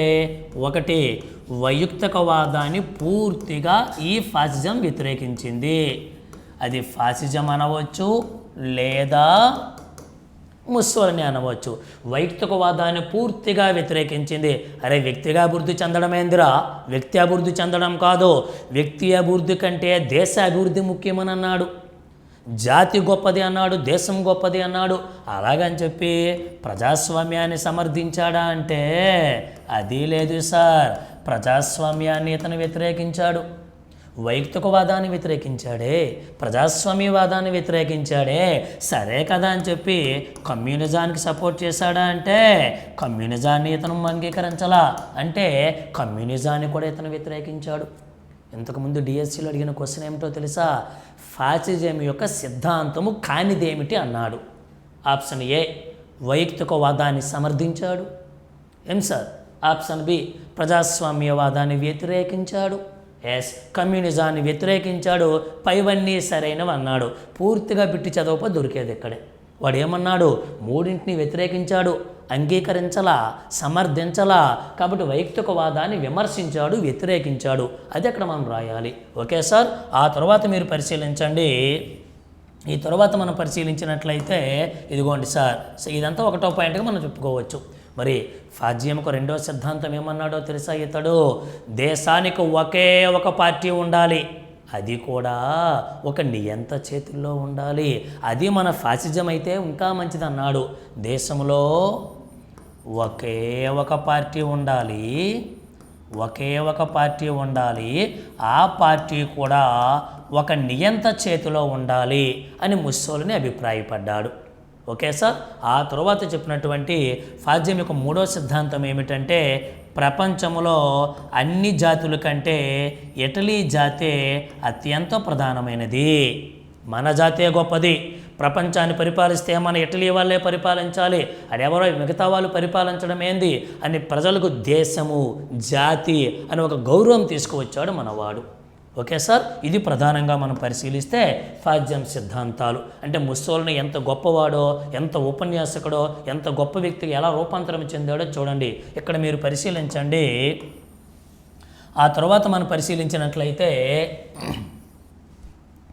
ముస్సోలిని జీకాఫీలో కానీ మన కంటెంట్లో కానీ కొన్ని బిట్స్ అడుగుతున్నాడు. ఎలా? ముస్సోలిని కొన్ని నినాదాలు కూడా ఇవ్వటం జరిగింది. సార్ గుర్తుపెట్టుకోండి, ఇటలీ ఏ విధముగా రూపాంతరం చెందిన దగ్గర నుంచి మనం మాట్లాడుతున్నాం. ఫాసిజం పార్టీతో లింకప్ చేసి ముస్సోలిని ఇచ్చిన స్టేట్మెంట్స్ కొన్ని ఉన్నాయి. కంటెంట్కి ఎంత అవసరమో జీకేకి అంతే అవసరం ఇవి. సో తక్కువగా చదవాలి, జీకే అండ్ కరెంట్ ఈవెంట్స్ని కవర్ చేసేటట్లు చదువుకోవాలి. గుర్తుపెట్టుకోండి, ముస్సోలిని ఇచ్చిన స్టేట్మెంట్ స్త్రీలకు ప్రసవం ఎలాంటిదో పురుషులకు యుద్ధం అలాంటిది అన్నాడు. స్త్రీలకు ప్రసవం ఎలాంటిదో పురుషులకు యుద్ధం అలాంటిది అని ఎవరన్నారు అంటాడు ముస్సోలిని. స్త్రీలకు ప్రసవం ఎలాంటిదో పురుషులకు యుద్ధం అలాంటిది అని ఎవరన్నారు అంటున్నాడు సార్ ముస్సోలిని. అంతేకాదు, రెండవది ఆకలితో ఉన్నటువంటి ఇటలీ ప్రజలకు, ఆర్థిక పరముగా తీవ్ర నష్టముగా ఉన్నటువంటి ఇటలీ ప్రజలకు ఆహారం అంటే ఏమిటో తెలియాలని చెప్పి ధాన్యం కోసం పోరాటం అన్నాడు. ఇంతకుముందు బిఎడ్ వాళ్ళకి అడిగిన క్వశ్చన్ సార్ ఇది. ధాన్యం కోసం పోరాటం అని ఎవరన్నారో అంటాడు. ముస్సోలినియే చెప్పడం జరుగుతుంది. ఇక మూడో బిట్ చూసుకోండి, ఎంత గొప్పగా చెప్పాడో.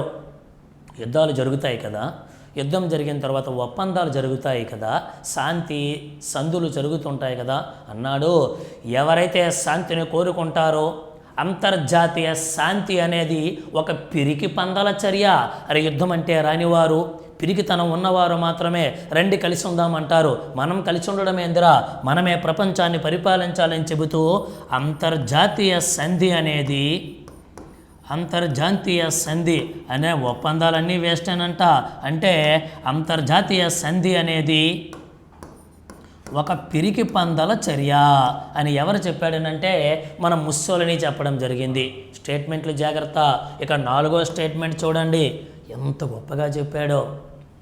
నేను విజయం సాధిస్తే మీరు నన్ను అనుసరించండి, నేను ఓడిపోతే నన్ను మీరు చంపేయండి, ఎవరైనా వచ్చి నన్ను చంపితే మీరు వెళ్ళి వాళ్ళపై ప్రతీకారం తీర్చుకోండి అన్నాడు. నేను ఓడిపోతే నన్ను చంపేయండి. అరే యుద్ధంలోకి వెళ్ళిన తర్వాత ఓడిపోతే ఏం జీవితం ఇదే, చంపేయడం బెటర్ అన్నాడు. ఒకవేళ నేను సక్సెస్ అయ్యాను అనుకో, మీరంతా నన్ను ఫాలో అవ్వండి వై. ఎవరైనా నన్ను వచ్చి చంపారనుకో, మీరు వెళ్ళి వాళ్ళపై ప్రతీకారం తీర్చుకోండి అన్నాడు. గ్రహించండి సార్, అంత ఇంటర్మీడియట్ సెకండ్ ఇయర్లు ఇచ్చిన వెరైటీ స్టేట్మెంట్ సార్. నేను విజయం సాధిస్తే నన్ను అనుసరించండి. నేను ఓడిపోతే నన్ను మీరే చంపేయండి. ఎందుకు ఈ జీవితం? వెళ్ళిన తర్వాత సక్సెస్ కాకుండా వస్తే, ఒకవేళ నన్ను ఎవరైనా చంపితే మీరు వెళ్ళి వాళ్ళపై ప్రతీకారం తీర్చుకోండి అన్నాడు. దీనికోసం మనవాడు ఒక ప్రత్యేకమైనటువంటి సంస్థను కూడా స్థాపించాడు సార్. దాని పేరే ఫాసిడో కంబాండిమెంటో. ఇంతకుముందు వచ్చిన పత్రిక పేరు ఇల్ పపాలో డి ఇటాలియా, అది పత్రిక, ఇది సంస్థ పేరు. ఈ సంస్థ పేరు ఏమిటని అడుగుతున్నాడు, గుర్తుపెట్టుకోండి. సో తన ప్రాణాన్ని కాపాడడానికి, ఫాసిజం యొక్క గొప్పతనాన్ని ఇటలీ దేశవ్యాప్తముగా పరిచయం చేయటానికి ఇటలీలో ముస్సోలిని స్థాపించినటువంటి ఒక సంస్థ, నల్ల చొక్కాలతో స్థాపించిన సంస్థ ఫాసిడో కంబాడిమెంటో. ఫాసిడో ఏం సార్ గుర్తుపెట్టుకోండి పదాలు. కంబాండిమెంటో ఇది ముస్సోలిని స్థాపించినటువంటి ఒక ప్రత్యేకమైన సంస్థ. తెలుగులో అర్థం ఏమిటో తెలుసా? పోరాడే సమూహము అనే అర్థము. పోరాడే సమూహము. అరే ఇటలీ ప్రధానిగా 1923, 24, 25 నాటికి ముస్సోలిని కొన్ని కారణాల వల్ల రూపాంతరం చెందిన టైంకి 3 లక్షల మంది నల్ల చొక్కాల సైనికులు దీంట్లో సభ్యులుగా ఉన్నారు. చెప్పాడుగా, ఎవరైతే తన శరీరాన్ని తన ఆత్మను నాకు అర్పిస్తారో వారు మాత్రమే నా దగ్గర సైనికులుగా చేరండి అన్నాడే. అలాంటి వాళ్ళతో పోరాడే సమూహము, గుర్తుపెట్టుకోండి సార్, పోరాడే సమూహం అనే పేరుతో ఈ యొక్క సంస్థను స్థాపించాడు. దీన్ని బేస్ చేసుకొని మనవాడిచ్చిన స్టేట్మెంట్ ఇది. ఓకేనా? అక్కడితో ఆగల, ఇంకొక స్టేట్మెంట్ కూడా ఇచ్చాడు. ఏమన్నాడంటే, ప్రజాస్వామ్యం అంటే మనవాడికి పడుతుందా? లేదే. ప్రజాస్వామ్యం అన్నా పడదు, వైయక్తికవాదం అన్నా పడదు, కమ్యూనిజం అన్నా పడదు. కాబట్టి ప్రజాస్వామ్యాన్ని ఎంత అవహేళన చేశాడో చూడండి. ప్రజాస్వామ్యం అనేది ఎగురుతున్న ఇసుక రేణువుల లాంటిది. ప్రభుత్వం అనేది స్థిరమైన గ్రానైట్ రాయి లాంటిది. అంటే ఏమిటి ప్రభుత్వం అంటే? నియంత ప్రభుత్వం. ఒకే ఒక పార్టీ ఉండాలన్నాడే, ఒకే ఒక వ్యక్తి చేతిలో ఉండాలి అన్నాడే, నియంత చేతిలో ఉండాలన్నాడే. కాబట్టి ప్రజాస్వామ్యం అనేది ఎగురుతున్న ఇసుక రేణువుల వంటిది, ప్రభుత్వం మాత్రము స్థిరమైన గ్రానైట్ రాయి లాంటిది అని మనవాడు చెప్పడం జరిగింది. ఇవి మనవాడిచ్చిన స్టేట్మెంట్స్. మరొకసారి గుర్తుపెట్టుకోండి, ఖచ్చితంగా జీకే అండ్ కంటెంట్ రెండూ కవర్ చేసేది. స్త్రీలకు ప్రసవం ఎలాంటిదో, పురుషుడికి యుద్ధం అలాంటిది, ధాన్యం కోసమే నా పోరాటము, అంతర్జాతీయ శాంతి అనేది పిరికి పందల చర్య, నేను విజయం సాధిస్తే నన్ను అనుసరించండి, నేను ఓడిపోతే మీరు నన్ను చంపేయండి, ఎవరైనా వచ్చి నన్ను చంపితే మీరు వెళ్ళి వాళ్ళపై ప్రతీకారం తీర్చుకోండి. ప్రజాస్వామ్యం అనేది ఎగురుతున్న ఇసుక రేణువు లాంటిది, ప్రభుత్వం అనేది మాత్రం స్థిరమైన గ్రానైట్ రాయి లాంటిది అని ఎవరన్నారు అంటాడు, ముస్సోలిని చెప్పడం జరిగినది. ఓకే సార్, ఇది ప్రధానంగా మనం పరిశీలిస్తే ముస్సోలిని. మరి ముస్సోలిని ఏ రోజైతే ఈ ఫాసిజం పార్టీని 1919 నాటికి మిలాన్ అనే ప్రాంతంలో ఈ ఫాసిజం అనే పార్టీని స్థాపించాడో, ఫాసిజం పార్టీ గుర్తుగా ఇదిగోండి మనకు ఎప్పుడైతే గొడ్డలని కట్టెల మోపుని పెట్టడం జరిగిందో, వాళ్ళందరికీ బ్లాక్ షర్ట్స్ని ఇవ్వటం జరిగినదో, ఎలాగైనా సరే నేను ఒక ప్రభుత్వాన్ని స్థాపించాలని చెప్పి ముస్సోలిని నిర్ణయించుకున్నాడు. ఆ నిర్ణయంలో భాగముగా 1921, 22 ఎన్నికలు జరిగినవి ఇటలీలో. ఈ ఎన్నికలలో ఫాసిజం పార్టీ పోటీ చేసింది. పోటీ చేసినప్పటికీ కేవలము 31 సీట్లు మాత్రమే వచ్చినవి.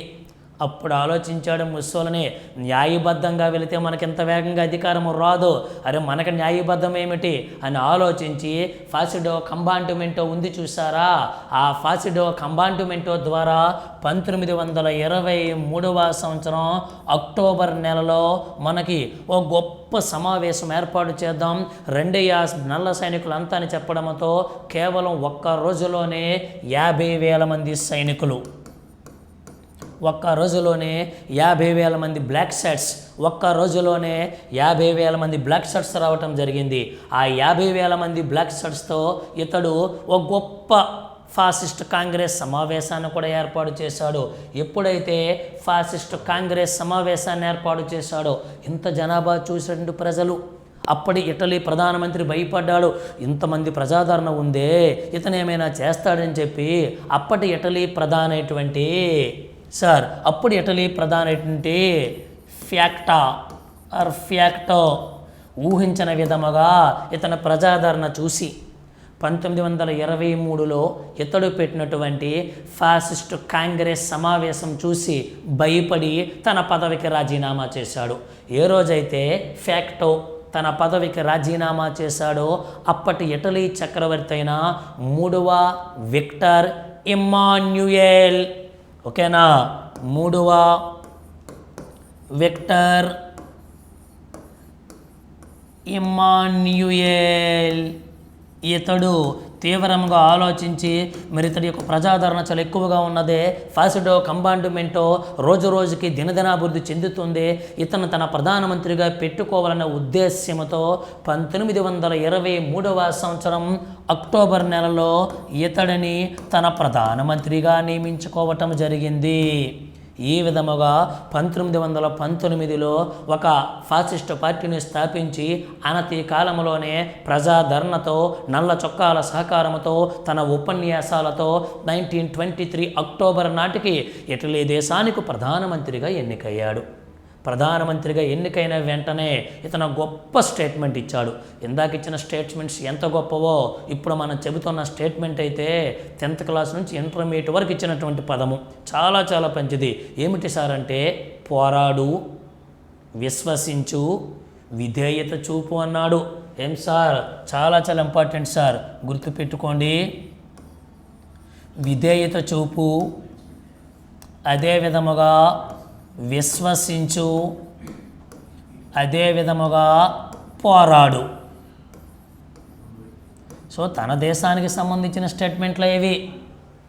ముందు నమ్మకం ఉంచండి దేనిపైనైనా, తర్వాత ఖచ్చితంగా విధేయత చూపు, ఏదైనా ప్రాబ్లం అయితే పోరాడు. సో డైరెక్ట్ పదాలు ఇచ్చేస్తాడు మీకు మన అసిస్టెంట్లో.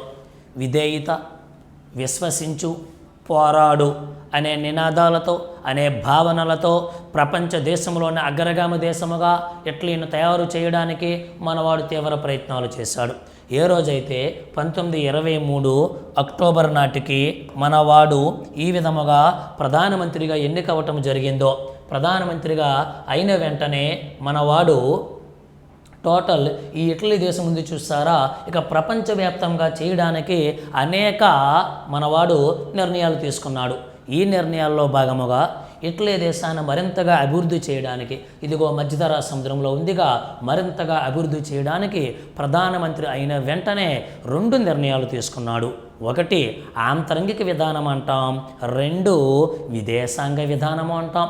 ఆంతరంగికంగా కొన్ని నిర్ణయాలు తీసుకొని, విదేశాంగ విధానపరముగా కొన్ని నిర్ణయాలు తీసుకొని ఇటలీ దేశాన్ని ప్రపంచంలో అగ్రగామి దేశముగా తయారు చేశాడు. కానీ దురదృష్టం కొలది మనవాడు కొన్ని కారణాల వల్ల కొన్ని నిర్ణయాలు తీసుకున్నాడు.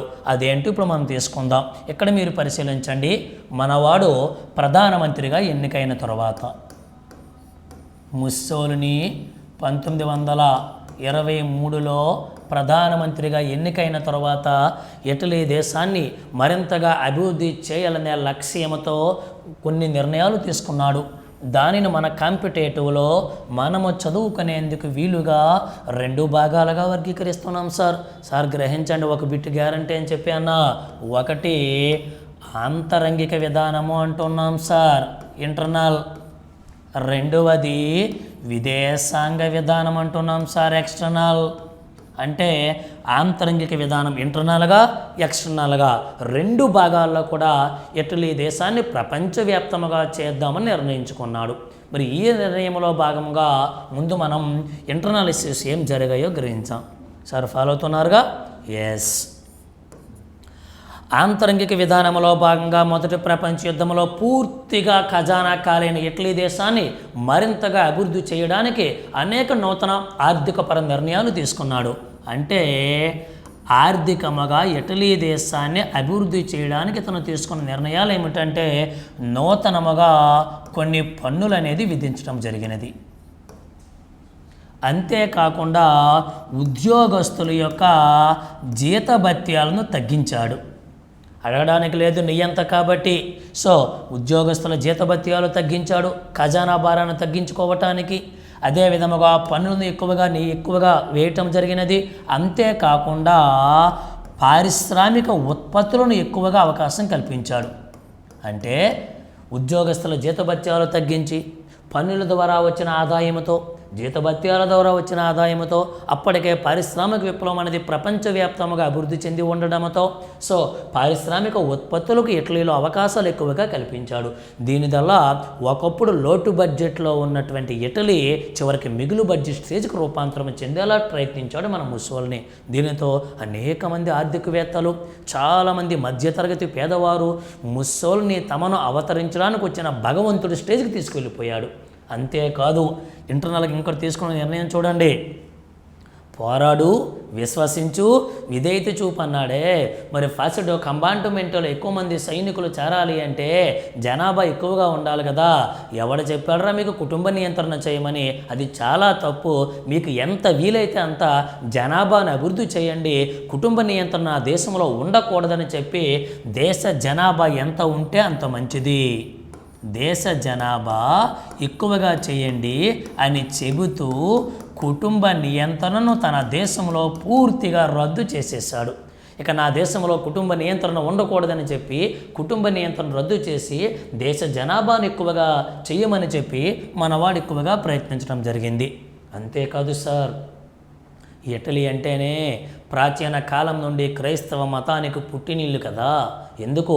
ప్రపంచంలోనే అత్యున్నతమైన అతిపెద్ద చర్చ్ కూడా ఇటలీలో ఉందిగా, సెయింట్ పీటర్ బాసిలికా చర్చ్. 10వ పోప్ లియో చేత నిర్మితమైన చర్చ్ ఉందిగా. మరి ఆ చర్చ్ చెప్పినట్లే, ఆ చర్చి యొక్క పోపు చెప్పినట్లే ప్రపంచమంతా వినేది. కొన్ని క్రైస్తవ దేశాలుగా ఏర్పడ్డాయి ఆ టైంలో. ఆ రాజులు కూడా చివరికి అతను చెప్పినట్లు వినేవాడు. దీనితో మనవాడు తీవ్రంగా ఆలోచించి ఎలా కాదని చెప్పి మోస్ట్ ఇంపార్టెంట్ సార్, ఈసారి రావడానికి అవకాశం 100కు 100% ఉన్నది. ముస్సోలిని ఇంటర్నల్గా అప్పుడు ఉన్నటువంటి పోపుతో ఒక ఒప్పందాన్ని కూడా కుదుర్చుకున్నాడు. ఆ ఒప్పందం పేరే లాటరియాన్. సో చాలా ఇంపార్టెంట్ సార్. ఎలా అడగవచ్చు? లాటరియాన్ అనే ఒప్పందం ఎవరెవరి మధ్య జరిగింది అంటాడు. లాటరియాన్ ఒప్పందం ఎవరెవరి మధ్య జరిగింది అంటే పోపుకి ముస్సోలినీకి మధ్య జరిగింది. మరి లాటరియాన్ ఒప్పందం ఏ దేశానికి సంబంధించింది? ఇటలీ దేశానికి సంబంధించింది. మరి లాటరియాన్ ఒప్పంద పరంగా మనం పరిశీలిస్తే ఈ లాటరియాన్ ఒప్పందం ఎవరెవరి మధ్య జరిగిందో గుర్తుపెట్టుకోండి. ముస్సోలినీకి, అదే విధముగా అప్పటి పోపు పేరే 11వ పోప్ పయస్. 11వ పోప్ పయస్ వీరిద్దరి మధ్య ఈ యొక్క లాటరియాన్ అనే ఒప్పందం జరిగినది. ఆంతరంగికంగా జరిగిన ఒప్పందాలు. ఓకేనా? ఈ ఒప్పందం ప్రకారం వారి గొప్ప ఇంపార్టెంట్ సార్ ఇది. సింపుల్గా లాజికల్గా అడుగుతాడు. లాటరియాన్ ఒప్పందం ఎవరెవరి మధ్య జరిగింది, ఏ దేశంలో జరిగింది అంటున్నాడు. అప్పుడు పోపు పేరు 11వ పోప్ ఎస్ ముస్సోలిని చెప్పుకున్నాం.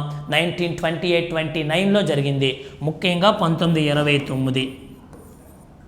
అయితే ఇక్కడ మీరు గ్రహించండి, ఇయర్కంటే ఇంపార్టెంట్ ఇది సార్, లాటరియాన్ ఒప్పందం.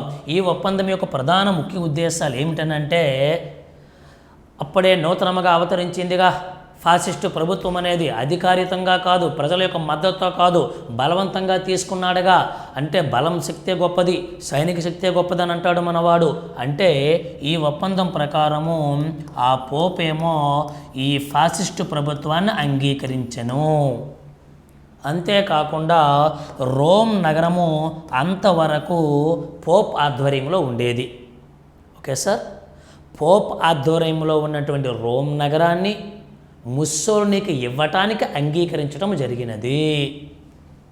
అంటే మతపరంగా ఇన్వాల్వ్ అయ్యాడంటే ఎంత గొప్పగా ఆలోచించండి. అక్కడితో ఆగలా. సో క్రైస్తవ మతంలో ఒక అధికారులు ఉంటారు సార్, వాళ్ళే మనకెవరంటే బిషప్ అని చెప్పి అంటున్నాం. Bishop. So father, pastor, bishop, archbishop, అదేవిధంగా పోప్, ఇవి క్రైస్తవ మతాధికారుల పేర్లు. దీంట్లో బిషప్ అనే అధికారులు ఉంటారు చూడండి. ఈ బిషప్ అనే అధికారులను మాత్రము పోప్ సొంతంగా నియమించుకోవచ్చు. ఇది లాటరియాన్ ఒప్పందం యొక్క ప్రధాన ఉద్దేశాలు. సార్ గ్రహిస్తున్నారా? లాటరియాన్ ఒప్పందం అనేది ముస్సోలినీకు 11వ పోప్ యస్కు మధ్య జరిగినది. ఈ ఒప్పందం ప్రకారము ఫాసిస్టు ప్రభుత్వాన్ని పోప్ అంగీకరించాల్సిందే. 2, అంతవరకు రోమ్ నగరంలో ఉన్నటువంటి 11వ పోప్ యస్ తప్పనిసరి పరిస్థితుల్లో రోమ్ నగరాన్ని ఖాళీ చేసి ముస్సోలినీకి అప్పగించాలి. దీనికి ప్రతిఫలముగా ఈ క్రైస్తవ మతంలో ఉన్న ఒక అధికారి బిషప్లను పోపు తన సొంతంగా నియమించుకోవచ్చు. ఇది ప్రధానంగా తీసుకుంటే. అంతేకాదు ఈ ఆంతరంగిక నిర్ణయాల్లో భాగముగా పూర్తిగా వ్యక్తి యొక్క స్వేచ్ఛను హరించేశాడు. నాకు నచ్చినట్టు నేను మాట్లాడుతా, ముస్సోలినీను అది అంట ఇదంట అంటే అంగీకరించేవాడు కాదు. ఎవరైనా ప్రభుత్వాన్ని వ్యతిరేకించినా దేశాన్ని వ్యతిరేకించిన కారణము లేకుండా తమకు నచ్చినంతకాలం జైల్లో పెట్టేస్తానన్నాడు. 24 గంటలు హెబియస్ కార్పస్లు ఏం లేవు సార్ ఇక్కడ. తనకు నచ్చినంత కాలము ఎవరినైనా ఎప్పుడైనా ఎక్కడైనా నేను అరెస్ట్ చేస్తా అన్నాడు. ఆ విధముగా వ్యక్తి స్వేచ్ఛను హరించాడు. అంతేకాదు పత్రికల యొక్క స్వేచ్ఛను పూర్తిగా హరించాడు. ముస్సోలినీ 1923లో ప్రధానమంత్రిగా ఎన్నికైన తర్వాత చేసిన కార్యకలాపాలు ఖచ్చితంగా గుర్తుపెట్టుకోండి. ఓకే సార్, ఆర్థికపరమైన సంస్కరణలు తీసుకువచ్చి దేశాన్ని ఆర్థికపరంగా అభివృద్ధి చెందించాడే. పోప్ పరంగా అనేక ఆంతరంగిక నియమాల్లో ఎంటర్ అయి చివరికి పోపుతోనే భయపడేలా చేసి పోపుని తనకు అనుకూలమైన నిర్ణయాలు తీసుకున్నాడే. దేశ జనాభాను అభివృద్ధి చెందించడానికి కుటుంబ నియంత్రణ రద్దు చేశాడే. వ్యక్తి స్వేచ్ఛను రద్దు చేశాడే. పత్రికా స్వేచ్ఛను పూర్తిగా రద్దు చేశాడే. అరే, స్థానిక సంస్థలనే పూర్తిగా రద్దు చేసేశాడు సార్. స్థానిక సంస్థలు ఇక్కడి నుంచి నా దేశంలో ఉండకూడదు. సో ఈ గ్రామాలు, పట్టణాలు, మండలాలని పూర్తిగా రద్దు చేసి స్థానిక సంస్థల స్థానంలో ఒక నూతన అధికారులు నియమించాడు. అడుగుతాడు, మోస్ట్ ఇంపార్టెంట్ సార్, స్థానిక సంస్థల యొక్క సమక్షంలో అంటే స్థానిక సంస్థను రద్దు చేసి ముస్సోలినీ స్థాపించినటువంటి నూతన అధికారులు పేరేం పేరు అంటాడు. ఆ అధికారుల పేరే పొడిస్టాస్.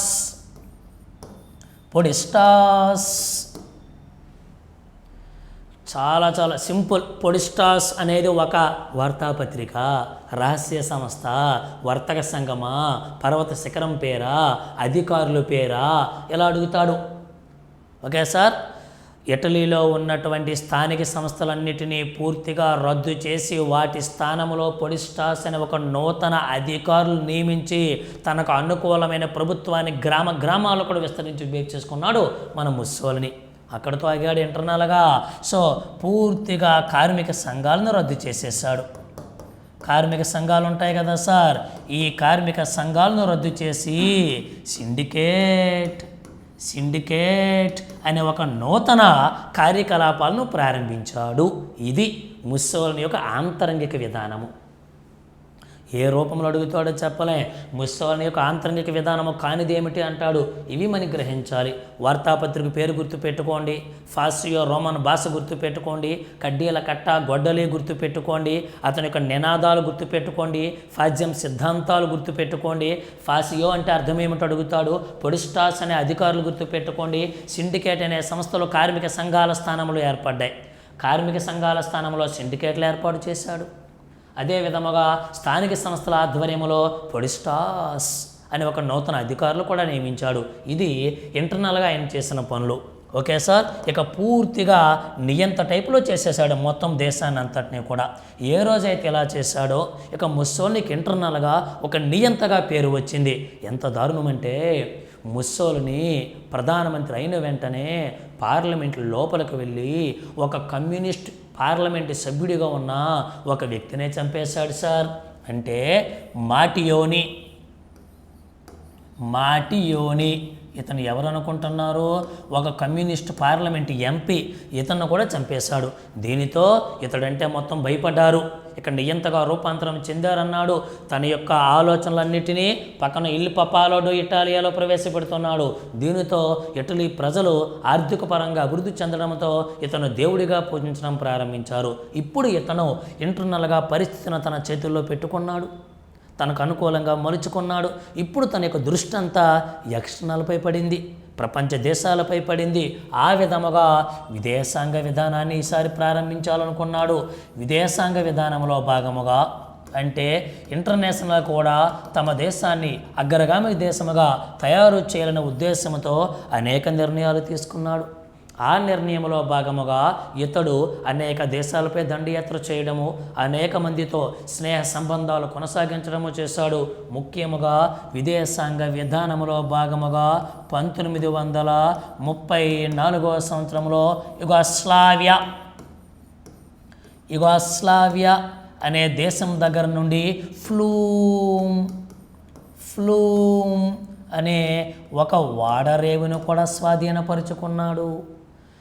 యుగోస్లావియా నుండి ఫ్లూమ్ అనే వాడరేవును స్వాధీనపరుచుకున్న వ్యక్తి ఎవరు అంటాడు? ముసోలిని లేదా ఆక్రమించిన దేశం ఏదంటాడు? ఎట్లా లేదా ఏ సంవత్సరం అంటాడు? 1934. Okay sir. అంతేకాదు, అరే ఇంగ్లాండా, ఫ్రాన్సా, ఇవేనా గొప్ప దేశాలు? పోర్చుగీసు, డచ్చు, డేనిష్, ఇంగ్లాండ్, ఫ్రెంచ్ ఇలాంటి దేశాలన్నీ అప్పటికే ప్రపంచంలో అనేక దేశాల్లో వలసలు స్థాపించింది. మేమేం తక్కువ కాదే అని చెప్పి ఇతడు కూడా ఆఫ్రికా ఖండంలో కొన్ని వలసలు స్థాపించాడు. ఇది ఇంతకుముందు ఎస్జిటి వాళ్ళకి అడిగాడు 10th లెవెల్లో. ఇప్పుడు మనం సెకండరీ లెవెల్ దాటేసాం కాబట్టి గుర్తుపెట్టుకోండి. ఇతడు ఆఫ్రికా ఖండంలో కొన్ని వలసలు కూడా స్థాపించడం జరిగింది. ముఖ్యంగా ఏ ఆఫ్రికాలో అంటాడు? ఆఫ్రికా యొక్క తూర్పు ప్రాంతము. ఆఫ్రికా యొక్క తూర్పు ప్రాంతము. ఎందుకంటే మీరు పరిశీలించండి, ఇదిగోండి ఆఫ్రికా ఖండం అంటే ఇది కదా, ఇటలీ అంటే ఇది కదా, అరే పక్కనే కదా. ఆఫ్రికా ఖండం యొక్క తూర్పు ప్రాంతం ఏదైతే ఉందో ఈ తూర్పు పరిసర ప్రాంతాల్లో మనవాడు గొప్ప వలసలు కూడా స్థాపించాడు. అంతేకాకుండా ఆఫ్రికా ఖండం యొక్క తూర్పు ప్రాంతమే కాకుండా అదే ఆఫ్రికా ఖండంలో ఉన్నటువంటి మనకి లిబియా అనే దేశాన్ని కూడా ఆక్రమించాడు. భారతదేశాన్ని ఏ విధంగా అయితే ఇంగ్లాండ్ వాళ్ళు పరిపాలించారో లిబియా దేశాన్ని అదే విధముగా ఇటలీ వాళ్ళు ఆక్రమించినట్లు. ఓకేనా? ఆఫ్రికా తూర్పు ప్రాంతాన్ని, లిబియా పరిసర ప్రాంతాలని మనవాడు ఆక్రమించడం జరిగింది విదేశాంగ విధానంలో భాగముగా. ఇలాంటి కాలంలోనే మనకి అనేక సంఘటనలు జరిగాయి. చివరికి ఈ విదేశాంగ విధానంలో భాగముగానే ఇదొకటి మోస్ట్ ఇంపార్టెంట్. ఆలోచించండి, 1936వ సంవత్సరంలో ఒక ఇద్దరితో కలిసి ఇతడితో కలిపి ఒక నూతన ఒప్పందాన్ని ఏర్పాటు చేసుకున్నారు. ఎవరా ఇద్దరంటే ఒకడు జర్మనీ, ఇంకొకడు జపాన్ అండి. ఏం సార్? ఇంకొకడు జపాన్, ఈ తర్వాత మన హీరో ముస్సోలిని. అంతే కదా. అప్పుడు జర్మనీ అయితే హిట్లర్, అప్పుడు జపాన్ అయితే మ్యాక్స్మర్, ఇటలీ అయితే మన ముస్సోలిని. వీళ్ళ ముగ్గురు కలిపి 1936వ సంవత్సరంలో యాంటీ కమింటర్న్ అనే ఒక ఒప్పందాన్ని కూడా చేసుకోవటం జరిగింది. యాంటీ కమింటర్న్ ఒప్పందం ఎవరెవరి మధ్య జరిగింది అంటాడు? Germany, Japan, Italy.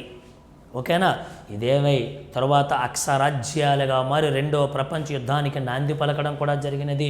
ఇది 1936 జర్మనీ, జపాన్, ఇటలీ దేశాలు కలిసి యాంటీ కమింటర్న్ ఒప్పందంగా రూపాంతరం చెందినవి.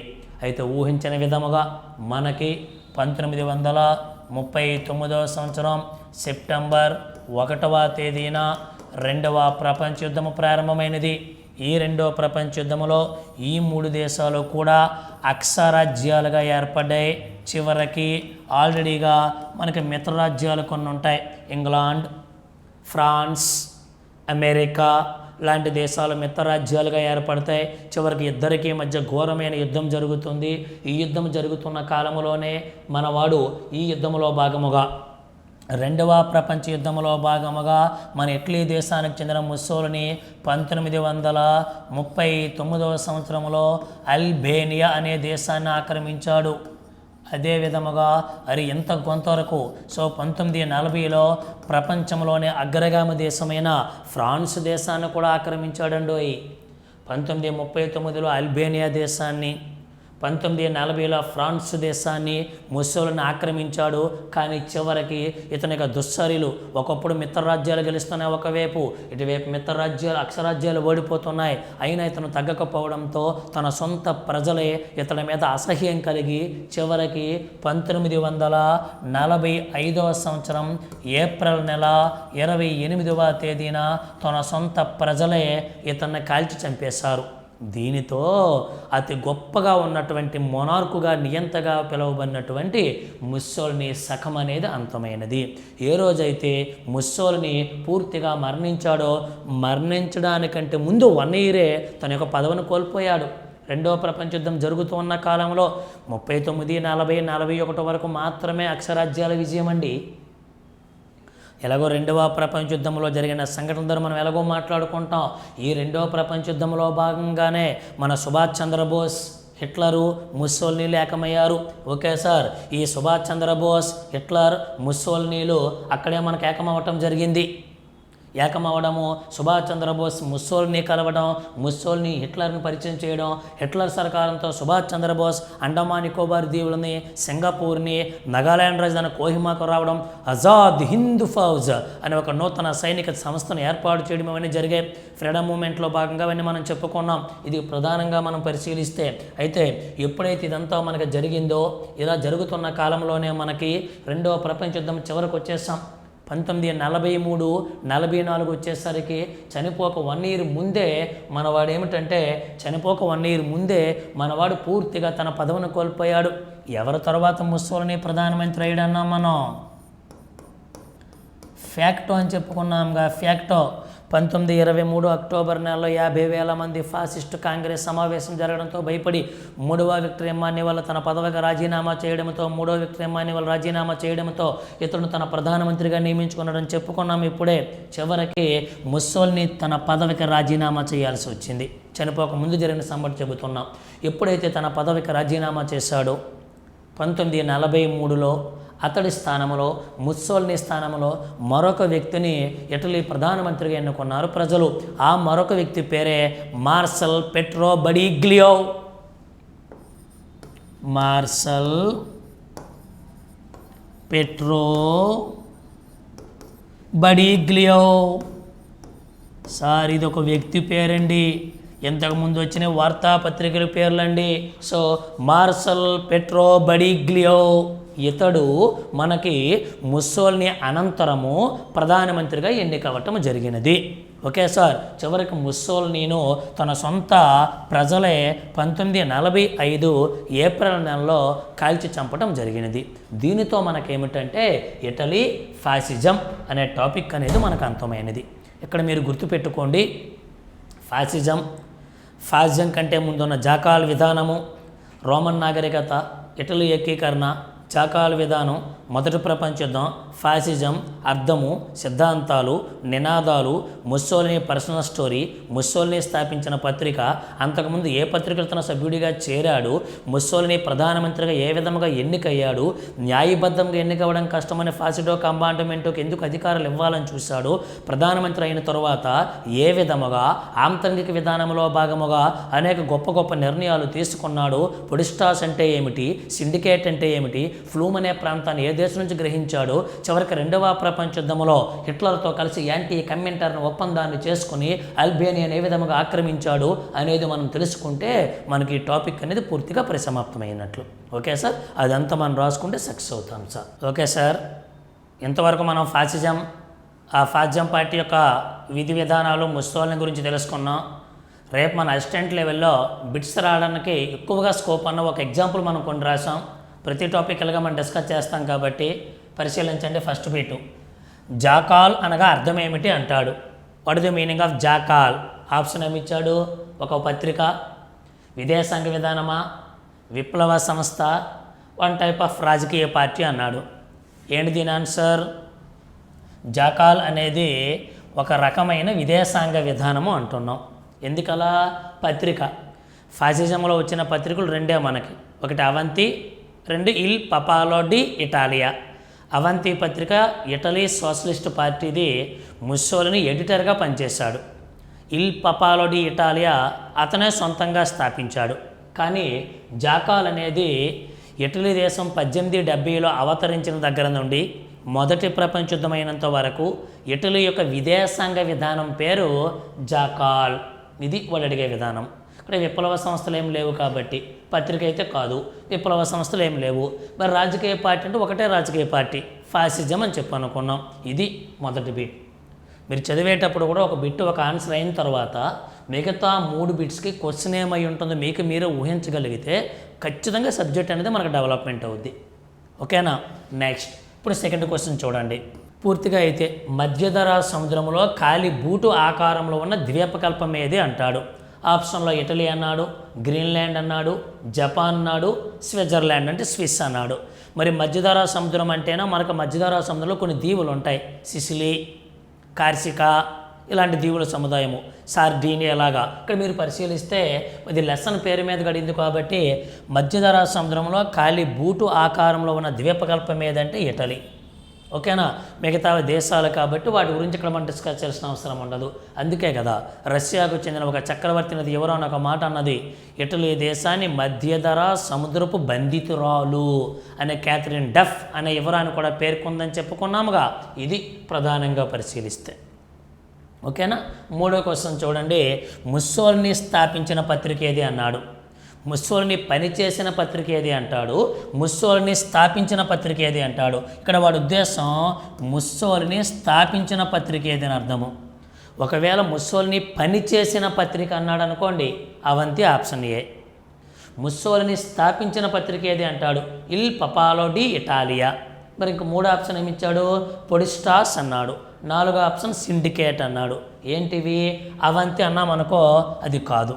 ఎందుకు? అతను పని చేశాడు ఎడిటర్గా. అతను స్థాపించిన పత్రిక ఇల్ పపాలో డి ఇటాలియా. మరి ఈ రెండేంటి సార్? ముస్సోలినీ ప్రధానమంత్రిగా ఎన్నికైన తర్వాత తన ఆంతరంగిక విధానంలో భాగముగా దేశవ్యాప్తముగా ఉన్న స్థానిక స్వపరిపాలన రద్దు చేసి పొడిస్టాస్ అనే అధికారులు నియమించాడన్నా. ఓకేనా? మరి సిండికేట్ అంటే అర్థం ఏమిటి? ప్రధానమంత్రిగా ఎన్నికైన తర్వాత కార్మిక సంఘాలను రద్దు చేసి వాటి స్థానంలో సిండికేట్ అనే సంస్థలు స్థాపించాడు అని చెప్పి అనుకున్నాం తన ఆధ్వర్యంలో. ఇవేమో కార్మిక సంఘాల స్థానంలో ఏర్పడ్డాయి, ఇదేమో స్థానిక స్వపరిపాలనకు అనుకూలంగా ఏర్పడ్డాయి, ఇదేమో అతను స్థాపించిన వార్తాపత్రిక. ఈ పత్రికే కదా ముస్సోలినీని ప్రధానమంత్రిగా చేసింది. ఈ పత్రికే కదా ఫాసిజం పార్టీకి ఆయువు లాంటిది, గుండె లాంటిది అని చెప్పుకున్నాం. ఇది అవంతి పని చేసింది. సో 3వ బిట్ ఆన్సర్ అయితే సి రాసుకుంటాం, ఇల్ పపాలో డి ఇటాలియా. మరి అలా కాకుండా ఫాసిజం పార్టీ అనేది ఏ నగరంలో స్థాపించబడింది అన్నాడు. ఆప్షన్లో మిలాన్ ఇచ్చాడు, రోమ్ ఇచ్చాడు, వెనీసా ఇచ్చాడు, సార్డీనియా ఇచ్చాడు. ఆన్సర్ ఏది? మిలాన్. రోమ్ అనేది ఇటలీ రాజధాని, టైబర్ నదీ తీరంలో ఉంది. ఒకప్పుడు నాగరికత ప్రారంభమైంది. వెనీస్ అనేది నావికులకు ప్రసిద్ధిగాంచింది. అనేక మంది నావికులంతా ఈ నగరంలో పుట్టినవారే. సార్డీనియా ఆధ్వర్యంలోనే మనకి ఇటలీ ఏకీకరణ 1870లో 4 సహకారంతో జరిగిందని చెప్పి అనుకున్నాం. Joseph Mazzini, Garibaldi, Count Camillo Cavour, Victor Emmanuel two, వీళ్ళ 4 ఆధ్వర్యంలో సార్డీనియా ఆధ్వర్యంలోనే ఇటలీ ఏకీకరణ సాధించబడింది. మరి ఇటలీ అనేలో మనకి మిలాన్ అనే నగరంలో 1919 మార్చి 23వ తేదీన ఈ ఫాసిజం పార్టీని స్థాపించారు ముస్సోలినీ. కడ్డీల కట్ట మరియు గొడ్డలనే సింబల్గా తీసుకొని బ్లాక్ షర్ట్స్ అని. ఓకే సార్, ఇదిగోండి. తర్వాత ఫ్లూమ్. ఇది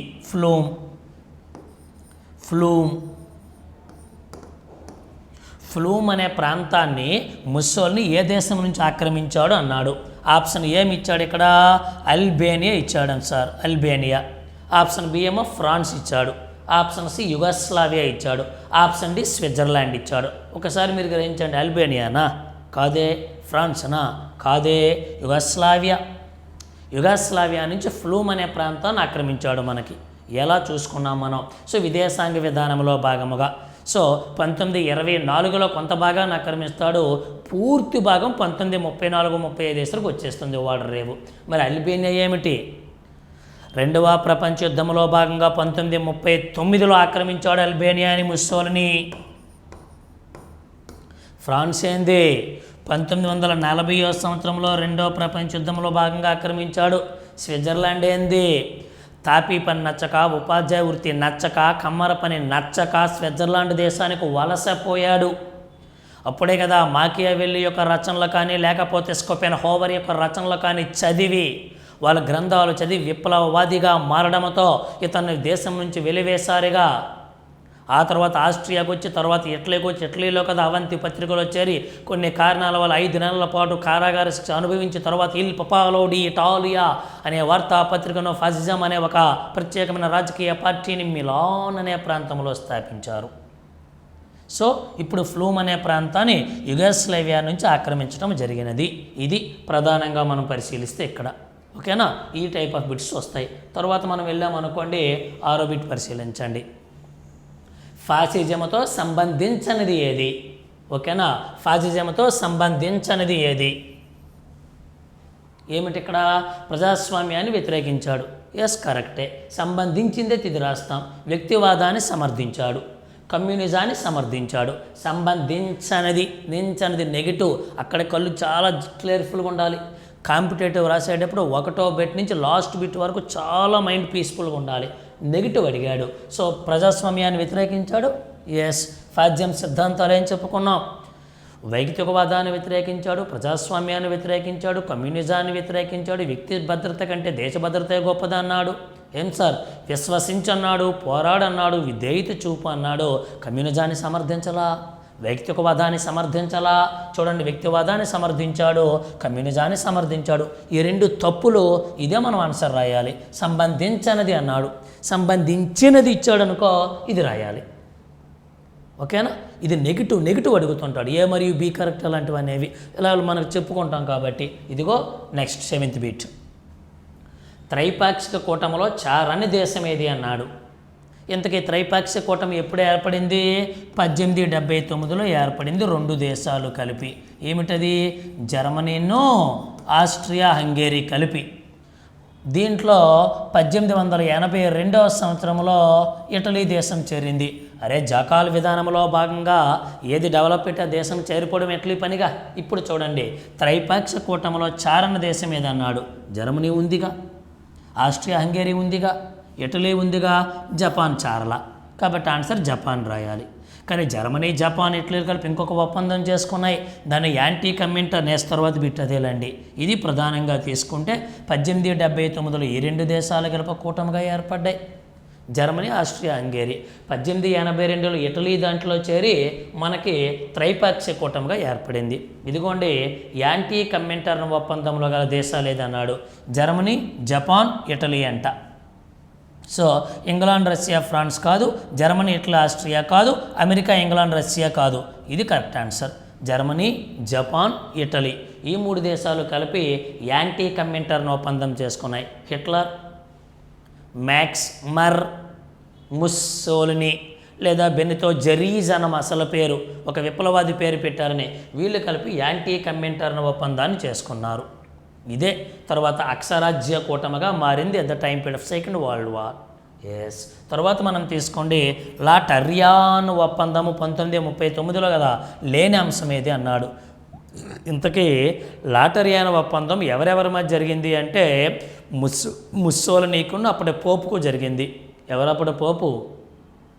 11వ పోప్ పయస్కి. వాళ్ళిద్దరికీ మధ్య జరిగిన ఒప్పందమే లాటర్యాన్ ఒప్పందం అన్న. ఈ ఒప్పందం ప్రకారము 1929 ఈ ఒప్పందం ప్రకారము పోప్ అనేవాడు ఫాసిస్ట్ పార్టీని గుర్తించాలి, రోమ్ నగరంలో పోప్ యొక్క నివాసాన్ని వదిలి వెళ్ళిపోవాలి, బిషప్లనేమో పోపు నియమించుకోవచ్చు. ఇవి మనం ఎగ్జామ్ ఏమి ఇచ్చాడో చూద్దాం. ఫాసిస్ట్ పార్టీ గుర్తింపు, ఎస్. లేని అంశం అన్నాడు. రోమును వదులుకోరాదు, ఎస్. బిషప్లు నియామకము, ఇది కరెక్టు. పోపు రోమును వదులుకోవాలిగా, కాబట్టి ఇక్కడ బిషప్లు నియమించాలి అన్నాడు. ఫాసిస్ట్ పార్టీ గుర్తింపు అన్నాడు. ఓకే సార్, ఇక్కడ వాడు ఇచ్చిన ఆప్షన్ బట్టి మీరు పరిశీలించండి. ఫాసిస్టు పార్టీకి గుర్తింపు అన్నాడు. గుర్తింపు లాటరియాన్ ఒప్పందంలో లేని అంశము 1 ఫాసిస్టు పార్టీ గుర్తింపు లభించింది. బిషప్లు నియమించుకోవచ్చు, ఎస్. రోమును వదులుకోరాదు అన్నాడు. ఇక్కడ కరెక్ట్ ఆన్సర్ ఏమిటంటే సి అనేది ఆన్సరు. ఇది ఎలా కాదు కాబట్టి డి అవ్వదు. ఇది ప్రధానంగా మనం పరిశీలిస్తే ఈ టైప్ ఆఫ్ క్వశ్చన్స్ అడుగుతాడు. అంటే మీరు ఆంతరంగిక విధానం అంతా చదివి ఏ మరియు బి మరియు సి ఈ టైప్ ఆఫ్ క్వశ్చన్స్ అడుగుతాడు. వాటిని మీరు సబ్జెక్ట్ ఎంత ఉపయోగించుకుంటే అంత మంచిది. Okay sir.